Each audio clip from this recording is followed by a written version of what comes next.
iya kulenga uwashoma tichazorora ikweyo toimba riyo rwa Mozisi na Jesu tichazogara kumakomo akanaka uriko kupenya uko Kristu anotonga akuchinadima tichazorora kunyika iya kulenga uwashoma tichazorora ikweyo toimba riyo rwa Mozisi na Jesu tichazogara ndichashika koriniko nekukomborerwa nekuwana Baba wangu na iye kugara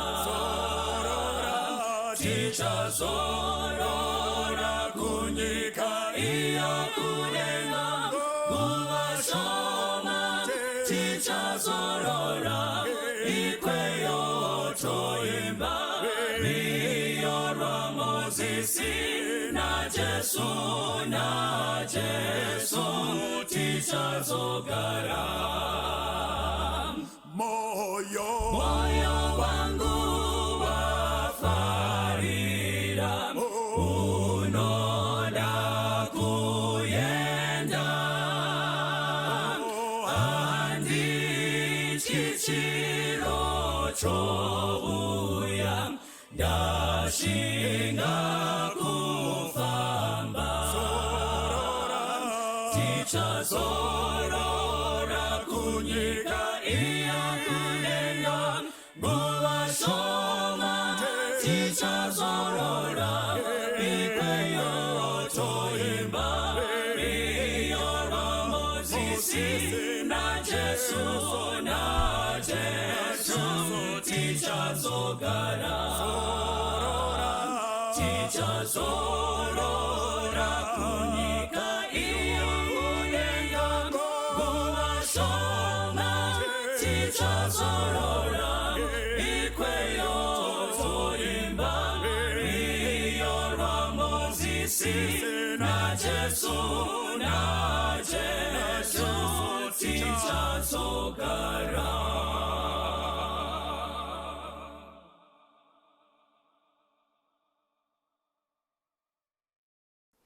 Kwazwaye wana wa Mwari ndokwasai zvakare mose muzita raJesu Kristu, amen. Toda kutenda Mwari zvakare nemukana watipa wekuti tinzwezve zvimwe zvaJesu apo tinopinda zvakare mushoko rake. Regai ndikukokei kubhuku raSamueri wekutanga chitsauko chechipiri, Samueri wekutanga chapter 2. Regai ndiverenge pano kubva pavhesi ya12 zvichidzira kusvika pavhesi ya18. Bhaibheri rinoti, zvino vanakomana vaEri vakanga vari vanhu vakaisvoipa, havana kurangarira Jehovha. Tsika yavaprista pamberi pavanhu yakanga iri iyi: kana ani nani akavuya nechibayiro, muranda womuprista waivuya ane chibayiso chenyama china meno matatu muruoko rwake, kana nyama ichibikwa. Zvino ndokubaya nacho mugango, kana muhadyana, kana mugate, kana muhari. Zvose zvaibudiswa nechibayiso chenyama zvaitorwa nemuprista. Ndizvo zvavaitira vaIsraeri vose vaiuya paShiro. Verse 15. Zvino kunyange vasati vapisa mafuta, muranda wemuprista waivuya ndokuti kumunhu wakanga achibayira, ndipe nyama yokugochera muprista, nekuti haangagamuchiri kwauri nyama yakabikwa asi mbishi. Zvino kana munhu uyo akati kwaari, ngavatange kupisa mafuta, ugotora hako zvose zvinodikanwa nemwoyo wako, ipapo iye ndokuti, kwete, chindipa iyo zvino, kana usingadi ndichaitora nesimba. Zvivi zvamajaya zvakanga zviri zvikuru pamberi paJehovha, nokuti vanhu vakazvidza chipiriso chaJehovha. Asi Sameri waibata pamberi paJehovha achiri mwana hake, akasungwa chivuno neefodhi yomucheka. Mwari akomborere kuverenga kweinzwi rake. Musoro wenyaya woti, inhomba rudzii varume. Ngatinamatei. Baba wedu wari kumusoro kudenga, tauya kwamuri zvakare muzuva ranhasi, toda kunzwa imi moga muchitaura nesu. Taurai zvino, takateerera.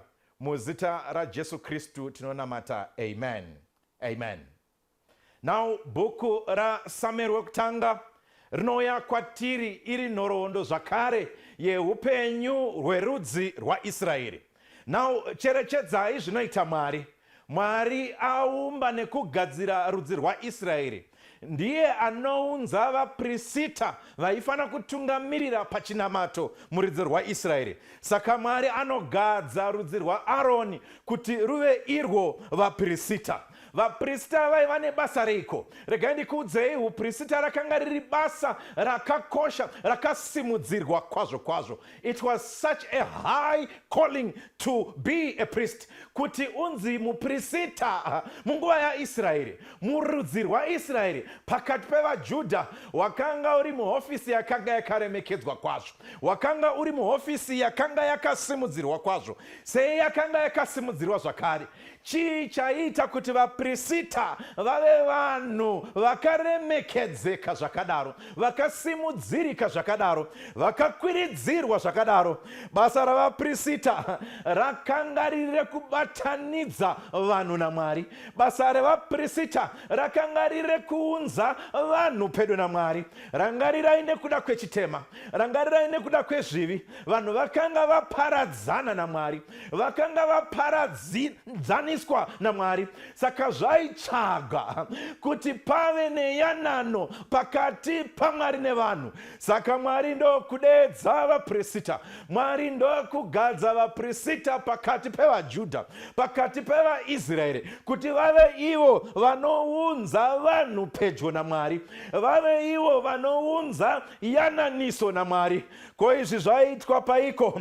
Zvaiitika mutebhenekeri. Ndimo vaprista pavaita basa rekuunza zvivi zveIsraeri yose pamberi paJehovha, vachitsvaga kuregererwa kwaIsraeri, vachitsvaga yananiso pamberi paIsraeri. Saka vaprista ndo vaikwanisa kuona Mwari, vaiona Mwari pauzima munzvimbo tsvene-tsvene, ndo vaikwanisa kuexperience the power of the Shekinah glory. Saka vakanga vasiri vanhu vekutamba navo, vaikwanisa kuenda pamberi paMwari, right in the presence of Jehovah. Vaprista ndo vaikwanisa kuita basa iroro, ndo vaikwanisa kuita basa rakaremekedzeka zvakadaro. Now, kana wazokwiridzirwa kubva pakungonzi muprista, waizosvika pachinzvimbo chekunzi the high priest. Kana wava muprista mukuru, wava muprista wemhando yepamusoro. Sei kuva high priest was the highest office in Israel. Sei yaiva iyo ofisi yairemekedzeka kupfuura vamwe vose, nekuti kuva muprista mukuru, kuva the high priest, wainge wakamirira muprista mukuru anogara kuridzirwa Baba kutebhenekeri yekudenga. Waiva iwe the representative of the true high priest who dwells in the sanctuary above. Saka waiva mumiririri waJesu Kristu. The high priest was a picture of Christ. Ndiwe waiva mufanakidzo waKristu uri pano panyika. Saka vanhu vaifana kuti vachikuona iwe muprista mukuru, vaifana kuona Jesu Kristu pauzima. Vanhu vachikuona vaifana kuona utsvene hwaKristu mauri. Ngenyi nekuti ndiwe mumiriri waKristu. You are the representative of Christ. You are a minister of the true sanctuary, representing the minister of the true sanctuary. Saka ukanzwa vamuprista mukuru, wainge wabata hofisi inotyisa kwazvo. Saka mukachiuya neni pana Samueri wokutanga chapter 2, tinosangana nemuprista anonzi Eli. Tinosangana nemuprista anonzi Eli. Now Eli wakanga ari muprista ari mutongi zvakare waIsraeri. So he was both a priest and a judge of Israel. Saka papa batanidzwa mahofisi maviri pamunhu umwe chete, kuti ndiwe muprista, ndiwe mukuru wechinamato, ndiwe zvakare mutongi, ndiwe unotonga nekugadzirisa mhaka paIsraeri. So Eli was a two-in-one. Simba rose rakabatanidzirwa paari. Saka kana paine munhu akanga aine hofisi yakasimudzirika kwazvo, akanga aine hofisi yakakwirira kwazvo, akanga ari Eli. Saka ndiye akanga aine hofisi yaisaswedereka pedo neimwe office. It was the highest office in the land of Israel. Ndo yakanga iri hofisi huru munzvimbo yeIsraeri. But hezvino zvinoitika, teererai vana vaMwari, Eli kunyangwe akanga ari mutongi, akanga ari muprista werudzi rwose rwaIsraeri, pane chinhu chimwe chete chaakakanganwa, pane chinhu chimwe chete chaakavarayirwa, pane chinhu chimwe chete chaakakanganisa. Kwaiva kuita muprista akaperera wemhuri yake, kwaiva kuita mutongi wemhuri yake. Saka kunyangwe aiva muprista weIsraeri, akatadza kuita muprista wemhuri yake. Kunyangwe aiva mutongi waIsraeri, akatadza kuita mutongi wemhuri yake. Saka basa rake rekuva baba wemhuri yake akarikanganwa, akaribata zinyekenyeke, akariregedzera. Saka akanga aine vanakomana vake vaviri vainzi Hofni naFinehasi. Akanga aine vanakomana vake vaviri vainzi Hofni naFinehasi. Vakomana ava Bhaibheri raisa pachena pavhesi ya12 kuti vakanga vari vanhu vakaisvoipa kwazvo kwazvo. Chinondishamisa ndechekuti kuipa kwavo hakuna kungouya nje. Hakusi kuti Eli muprista haana kuona vana vake vachikura, kuti vana vari kupanduka kubva panzira yekururama, vana vari kupanduka kubva panzira yaMwari. Hofni naFinehasi vakatanga vachikura sevana vakazvarirwa mutebhenekeri, vana vakazvarirwa musanctuary. Kwavari sanctuary chava chiri chinhu chenhando. Saka vakashaya ruremekedzo renzvimbo yakanga yakaiswa zvakadaro. Saka vana vachikura, Eli paifana kuvadzora, Eli haana kuvadzora. Nekuda kutsvaga kunzi ndiri baba vakanaka, nekuda kwekutsvaga kunzi baba vedu ndi baba bho, baba vedu ndi baba vari bho, akaregedza basa rake rekudzora vana vake kubva panzira dzekusarurama. Regai ndingotaura nevabereki vakanditeerera, regai ndingotaura nana baba vakanditeerera.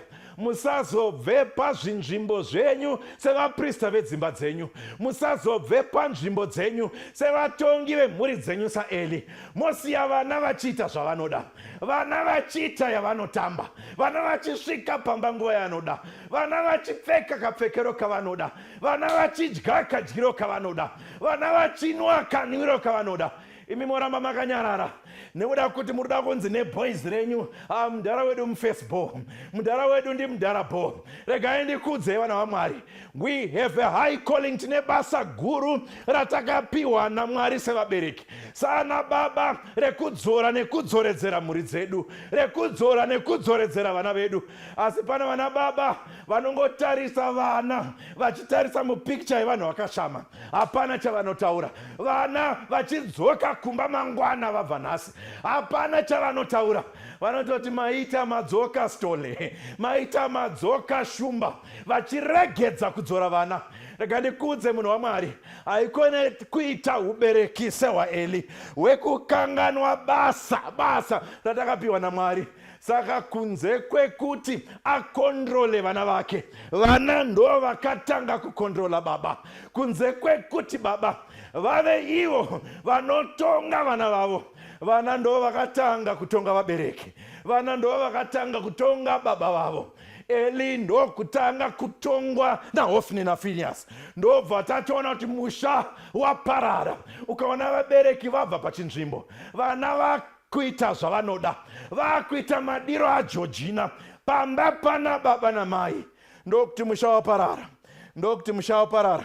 Saka kunze kwekuti Eli arwidzane nevana vake Hofni naFinehasi, achivadzora akavasiya achita yavanoda, akavasiya achiti tambai yamatamba, itai zvamada, zvamoda ndo zvamunoita.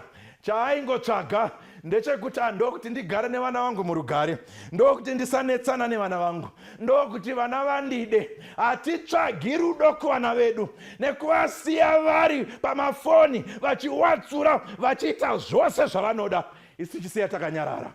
Kutsvaga rudo nevana zvinotsvaga kuvadzora, zvinotsvaga kuvanzora panzira yekururama. Saka zvoitika pano nekuda kwekuti Eli wakanganwa basa rake raakapiwa naMwari, Bhaibheri robva rauya kwatiri pavhesi ya12. Zvino vanakomana vaEri vakanga vari vanhu vakaisvoipa, havana kurangarira Jehovha. Ndoifaririra kana ichitsanangurwa nechirungu inobva yati the sons of Eli. Vanakomana vaEri were the sons of Belial. Vakanga vari vana vaBheriari. Unoibata ukaiverenga muchirungu. Zvomboreveiko kuti Bheriari?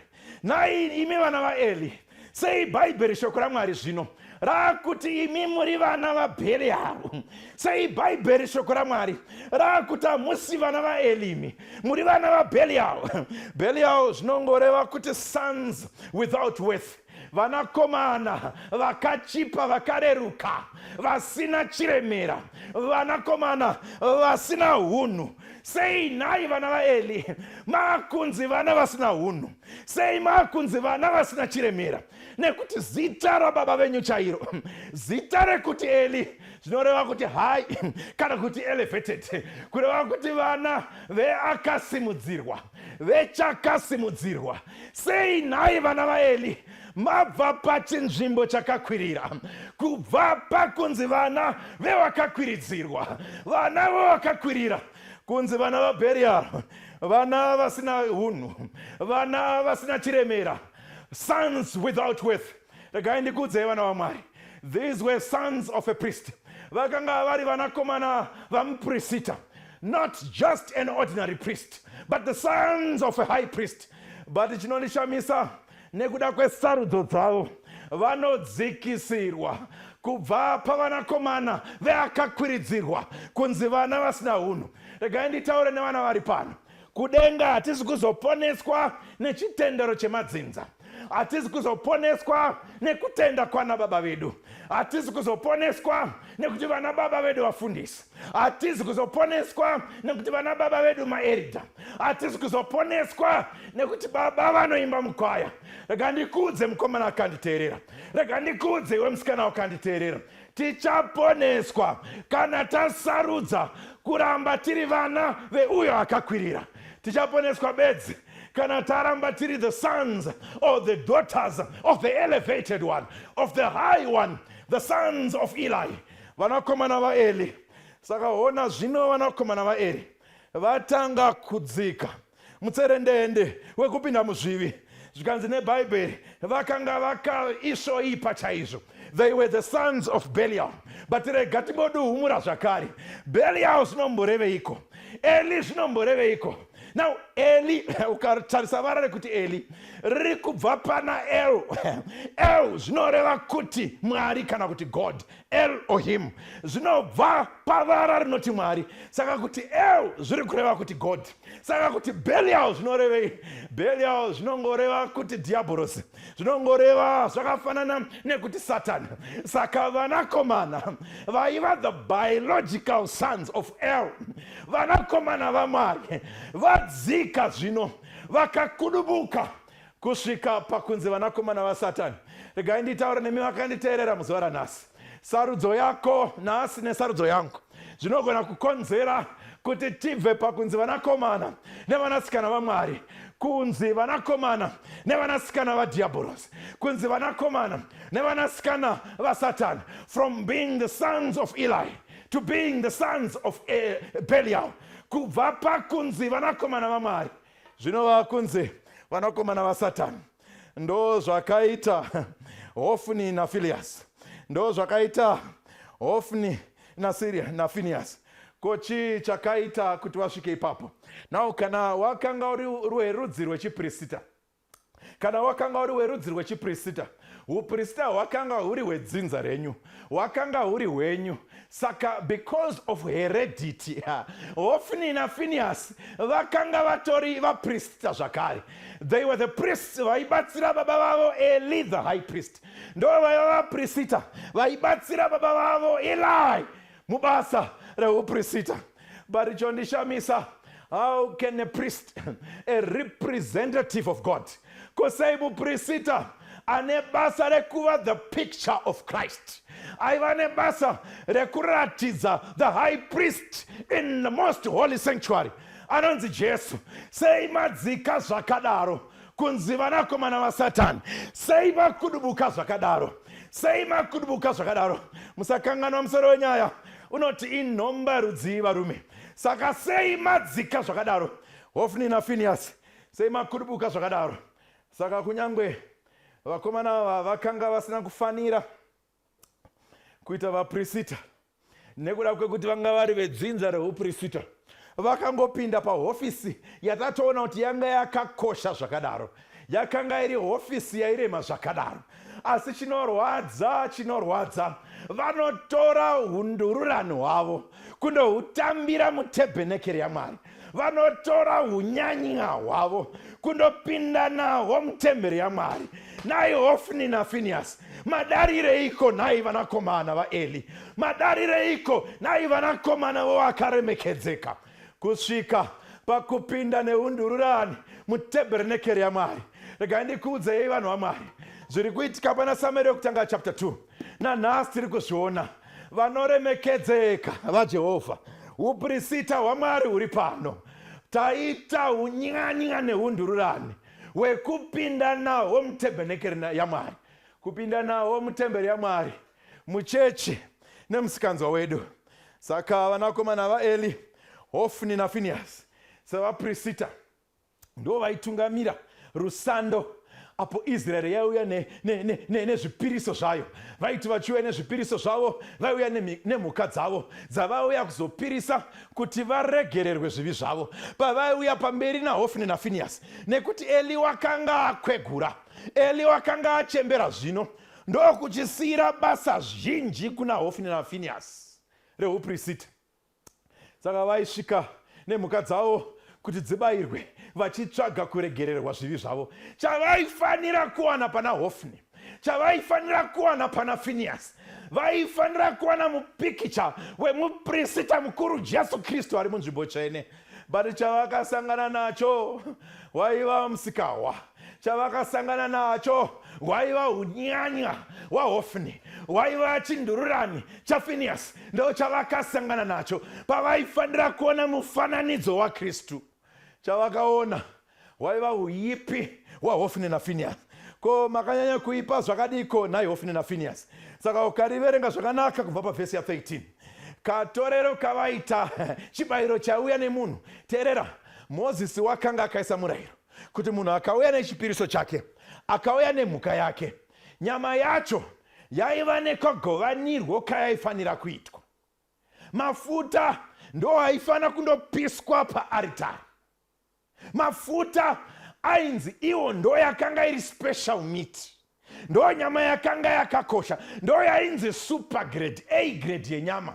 Saka nekuti Mwari ndiye anofanira kuva first in our lives, Mwari, God should come first in our lives, ndiye aifanira kutanga kunzi mafuta ose abviswe pamhuka yauyiwa nawo, abviswe pachipiriso chauya nawo, oendeswa paaritari, ondopisirwa ipapo. Mwari oratidza kuti ndiye wekutanga, opiwa nyama inonzi yakanakisisa yacho. Kana izvozvo zvapera, muprista ndiye aizonzi achitora nyama yake. Saka vaprista vainzi vaifanira kutora bandauko, vobva vatora chipfuva chenyama, ndo mapati maviri avaifanira kutora, vochitora iwayo voenda nawo. Imwe nyama yose yaisara, mutadzi auya nechipiriso chake, ndiye aizodzokera nenyama imwe yose vondoidya, asi vachiidya vari parusando rekupirisa kuregererwa kwezvivi zvake. But chinzwa zvatsanangura Bhaibheri, vana vaHofni naPhinehas ndokurasa tsika yakanga yakatarwa yekuti vane mabandauko avaifana kutora, vane chipfuva chavaifana kutora. Vakati isu tine nhomba taakutora zvinopfuura ipapo. Nekuda kwenhomba zvikanzi tinotora zvinopfuura ipapo. Saka Hofni naFinehasi vaisatora bandauko bedzi. Hofni naFinehasi vaisatora chipfuva bedzi. Vaienderera mberi. Zvikanzi vaitora inenge foku. Zifoku rakanga rine mazino matatu. Nyama pairi kuboiliswa iri mugango kana muhadyana mubhodho mayainge iri, vaingouya vobaya yobayiwa zifoku imomo yose inenge yangobuda yakabayiwa nemazino efoku, nemazino efoku matatu. Vaibva votora vobva vaenda nayo. Dai vakaperera ipapo, dai nhomba yavo yakaperera ipapo, taiti zviri nani. But chiteerera unzwe kumberi kwavakaenda. Vakasvika pakuti mafuta aifanira kundopiriswa paaritari senyama yaMwari. Zvikanzi nesuwo toada mafuta iwayo, nemafuta yakanga iriyo special great meat, special meat yaMwari. Vakasvika pakuti nemafuta acho taiada. Saka vaingoti auya kuzopirisa achingopedza kucheka nyama ichingopedza kuchekwa, vobva vati nemafuta nesuwo taakuada. Saka vaibva vahafura mafuta anofana kuenda paaritari yaJehovha, anofana kuenda paaritari yaMwari. Navo vakanga vakuatora vachindodya. Asi havana kuperera ipapo. Inhomba rudziko naHofni naFinehasi, inhomba rudziko kusvika pakutorera Mwari mafuta aifanira kunge ari ake. Dei zvakaperera ipapo zvaiva nani. Saka pakugovewa kwenyama, nyama yaitanga kubviswa pekutanga, portion yaifana kubviswa pekutanga, akanga ari mafuta oendeswa kuna Mwari.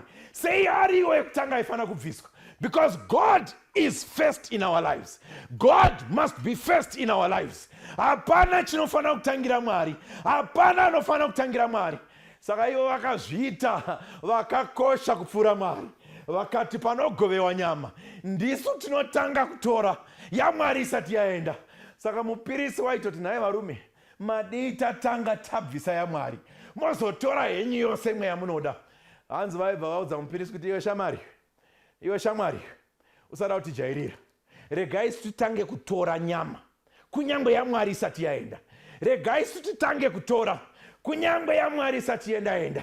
Regai nditaure nevanhu vari pano varasa kuremekedza Mwari zvakadaro, varasa kutungamidza Mwari mberi zvakadaro, zvokuti ivo ndo vanotanga. Kunyangwe muhoro uchitanga kupinda, mwedzi uchipera, ivo ndo vanotanga kutora yaMwari isati yaenda. Vapedza kutanga kutora, vanobva vatora neyaMwari yacho, vanobva vatora nezvegumi zvaMwari zvacho, vanobva vatora nemupiro unofanira kuenda kuna Mwari, vobva vati ndezvavo. Saka Mwari opiwa zvakashota. Ndo zvakaita Hofni naFinehasi, inhomba rudzii. Saka vaiti vachiedza kudzorwa nevarume vauya nezvipiriso, vainzi vakomana musada kutijairira, tokukuwadzai. Zvikanzi vaigona kushandisa violence kutora nyama, vaishandisa chisimba kutora nyama inofanira kuenda kuna Mwari. Inhomba rudziko nhai varume, kubva matora neizvo zvinofanira kuenda kuna Mwari. Inhomba rudziko nhai varume vari pano, kutora neizvo zvinofanira kuenda kuna Mwari.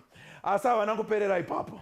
Vakasvika pakuti nyama yose yaifana kuiswa mugango, nyama yose yaifana kuiswa mubhodho, nyama yose yaifana kuiswa muhadyana, yobhoiliswa iri imomo.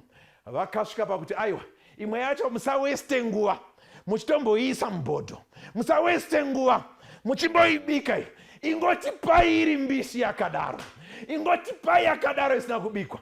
Saka ndiri kuvaona vakomana Hofni naFinehasi vaibva vakolekta nyama ichangovhiyiwa, voinda nayo in my imagination. Ndofunga vaita yekubhoilisa iyi haichanaki yakubohwa, rega tindoita brai imwe yatinoda. Ndiri kungoona in my whole imagination vari kuti tikapiwa iri mbishi tinogona kundoitengesa. Chavaitsvaga kwaiva kuzadza matumbu avo, chavaitsvaga kwaiva kuguta ivo, chavaitsvaga kuti homwe dzavo dzisimbe. Saka vaitaimira panguva Israeri yose yauya panguva yekundopirisa, vauya panguva yekundopirisa. Imagine umwe neumwe achipinda, nyama ichinzi ngaiende kumba, nyama ichinzi ngaende kufiriji, mafuta aMwari achinzi ayatoda kundoadya. Vana Hofni naFinehasi vabatwa nenhomba kusvika pakadaro. Inhomba rudzii nhai varume yekusvika pakutungamira mberi kwaMwari.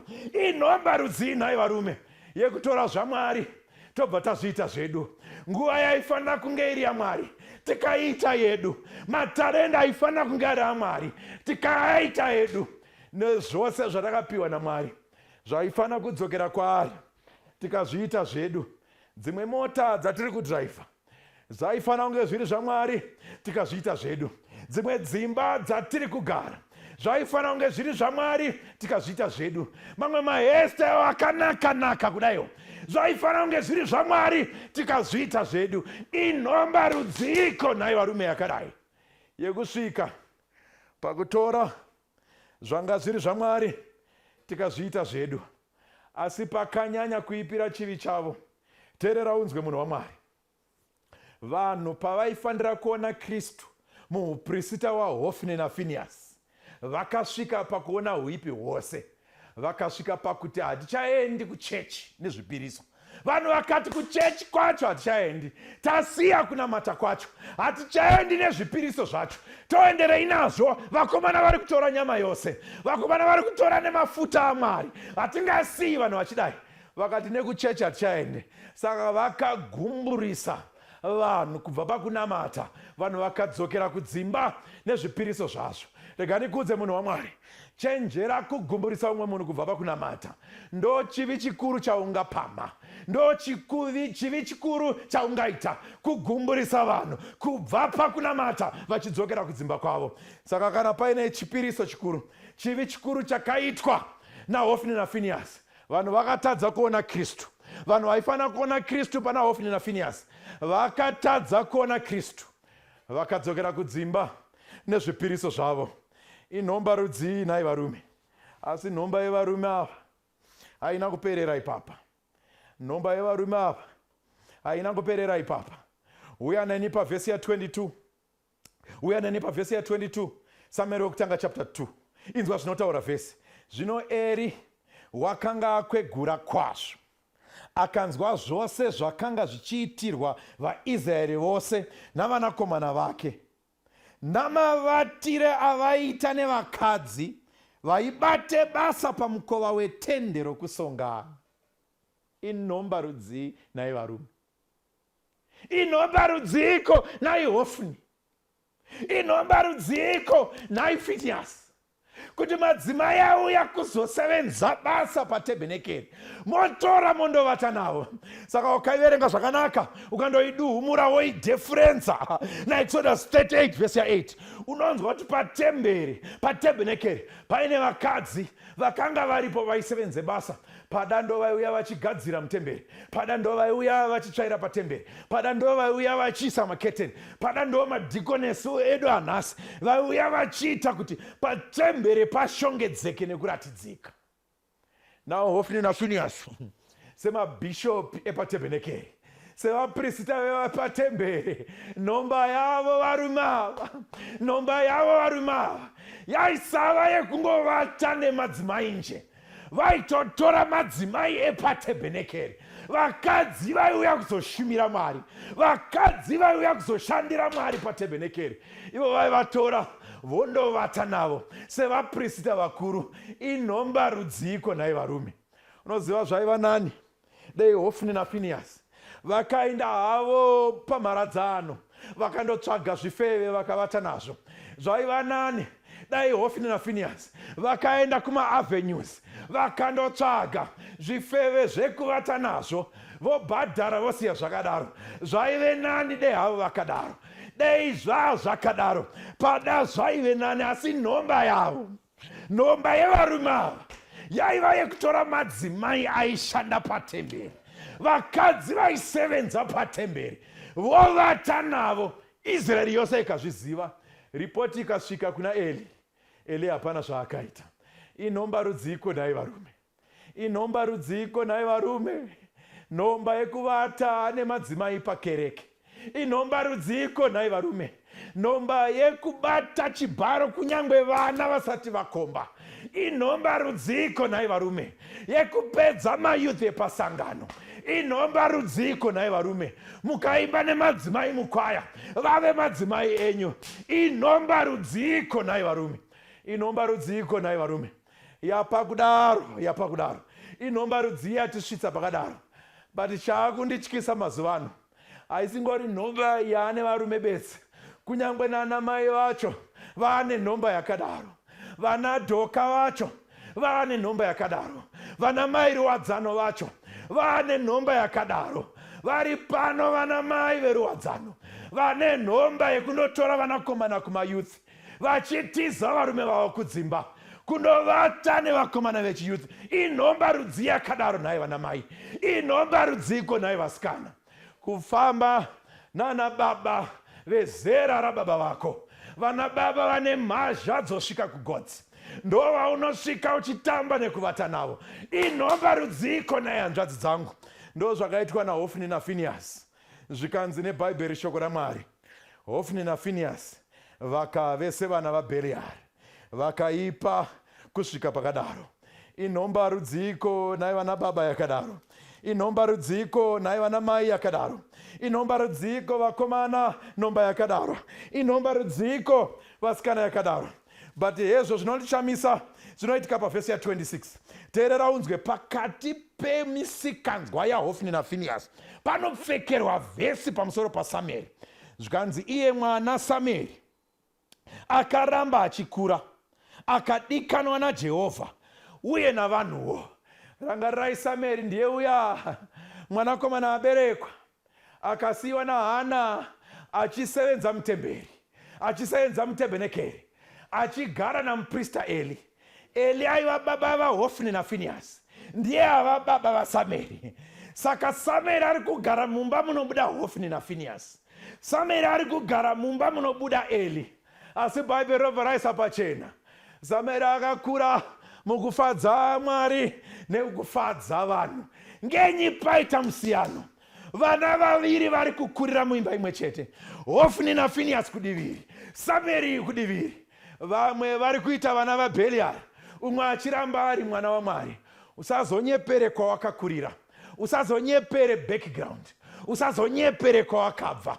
Vose vakurira muimba imwe chete, asi nhomba yaHofni naFinehasi yavasvitsa kusingatauriki. Samueri achifadza Mwari navanhu, Hofni achirwadza Mwari navanhu. Vanhu vachirwadziwa kuti nyama iri kuenda, Samueri achifadza vanhu kuti uyu mwana waMwari. Hofni naFinehasi vachirwadza vanhu kuti vavata nemadzimai patabhenekeri, Samueri achienderera mberi kufadza vanhu pakururama.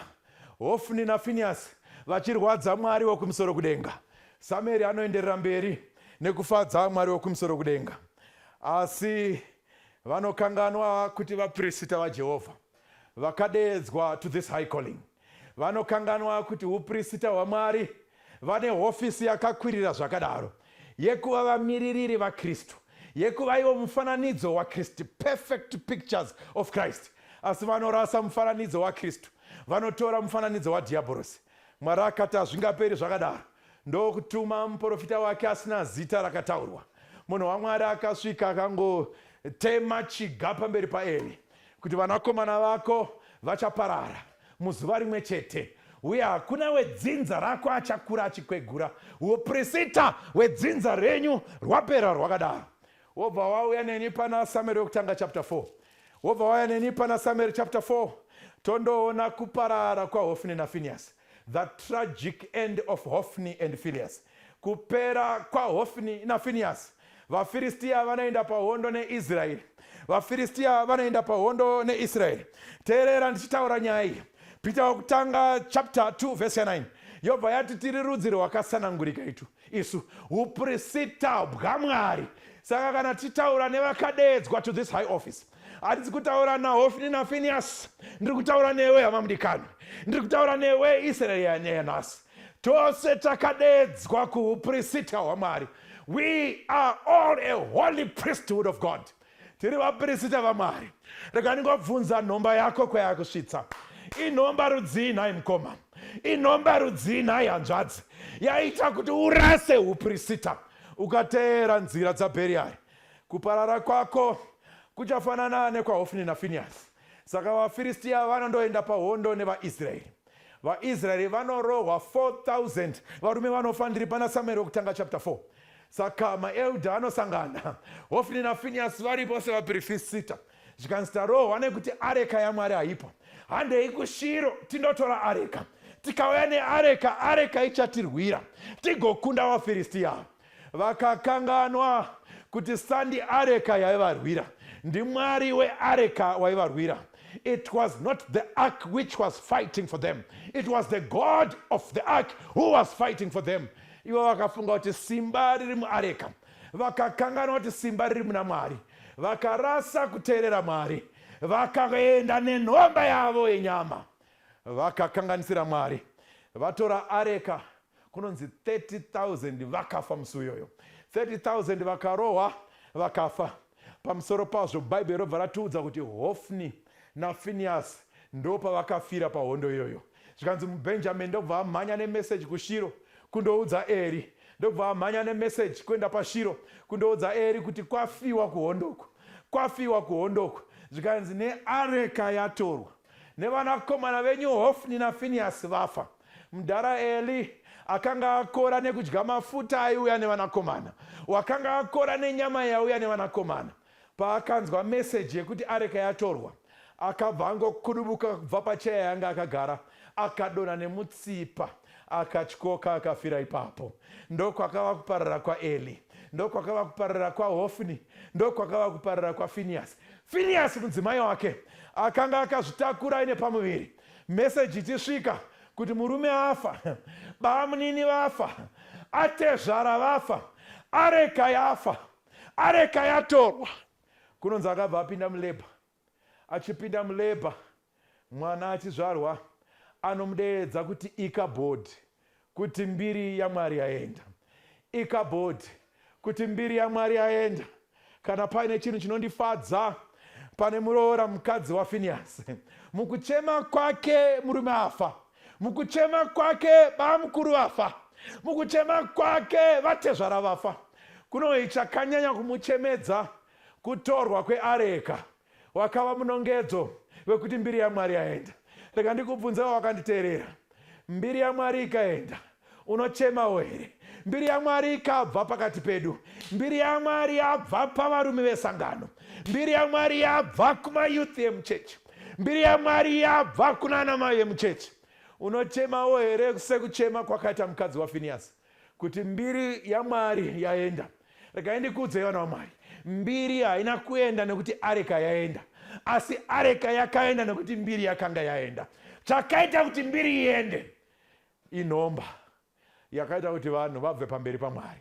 Inhomba rudzii nhai varume, inhomba rudzii nhai vanamai, inhomba rudziiko nhai vakomana, inhomba yei nhai vasikana, yatibvisa pamberi paMwari. Inhomba yei nhai vanhu vaMwari, yatibvisa pamberi paMwari. Vanhu vari kuchema pamusoro pedu. SaHofni naFinehasi vakachemedza vazhinji, vazhinji vari kuchemera migove yavo.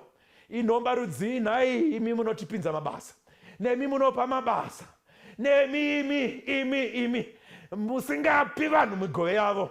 Inhomba rudzii vanhu vachichema nemi. Inhomba rudziiko nhai? Taita upombwe usingatauriki pataundi, taita upombwe usingataurike pakereke, taita upombwe usingataurike kudzimba. Inhomba rudziko nhai vakomana, inhomba rudziko nhai vasikana. Kubira kunyangwe naMwari zvegumi nezvipo inhomba rudzii.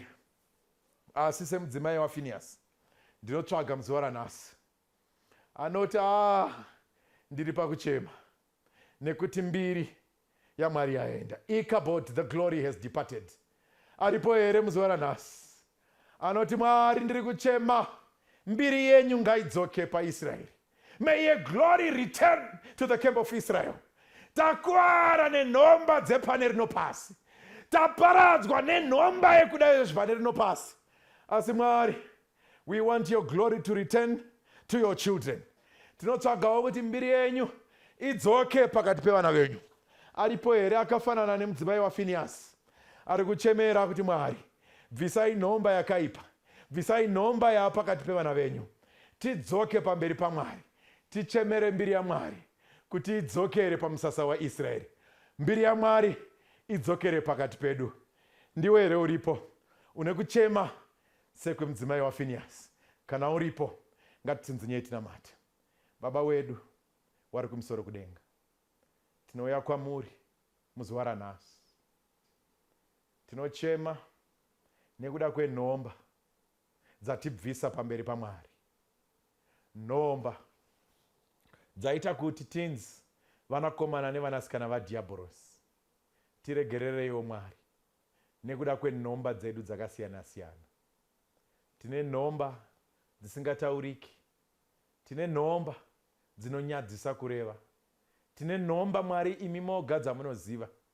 Bvisaiwo nhomba iyi pakati pedu, bvisaiwo nhomba yakadai pakati paIsraeri. Tiri uprista waMwari, we are a royal and holy priesthood. Tibatsirei Mwari kudzoka pakuvimbika uprista usati waenda. Tibatsireiwo kufanana namai Finehasi, vakachema vanzwa kuti areka yaenda, vakachema vanzwa kuti mbiri yaMwari yaenda. Tiri kuchemerawo mbiri Mwari yenyu idzoke pakati pevana venyu, idzoke pakati pemayuthi enyu, idzoke pakati pana mai vedu, idzoke pakati pana baba vedu, idzoke pakati pemaelders edu, idzoke pakati pevaprista vedu. May your glory return to your children. Tanamata Mwari, tachema kwamuri, takumbira kwamuri muzita raJesu Kristu. Uyu ndo munamata wedu, tinonamata tose. Amen. Musandipfure tenzi, inzwa ndochema, apo madaidza vamwe. Musandipfure,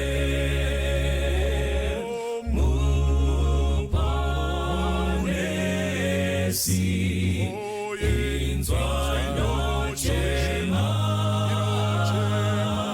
apo madaidza vamwe. Musandipfure, ndipenyiwo wenyu mutsa, ndinokumbira, ndiri kupfukamira nekudawira.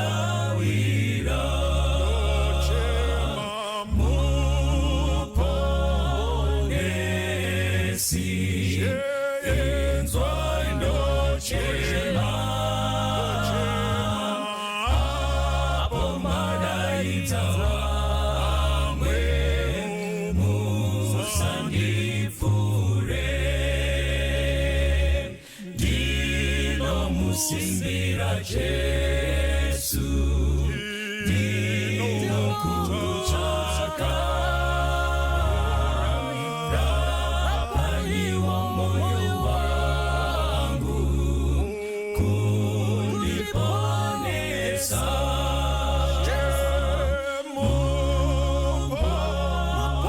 Muponesi, inzwa ndochema, apo madaidza vamwe.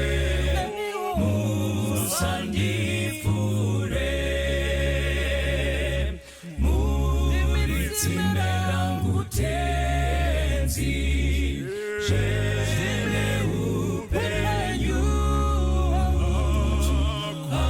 hakuchina mubatsiri asi Jesu.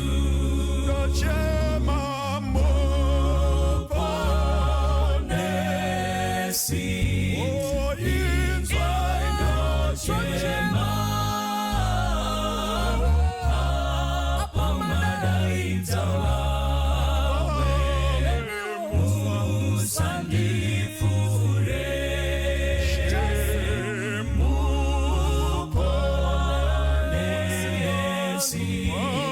inzwa ndochema,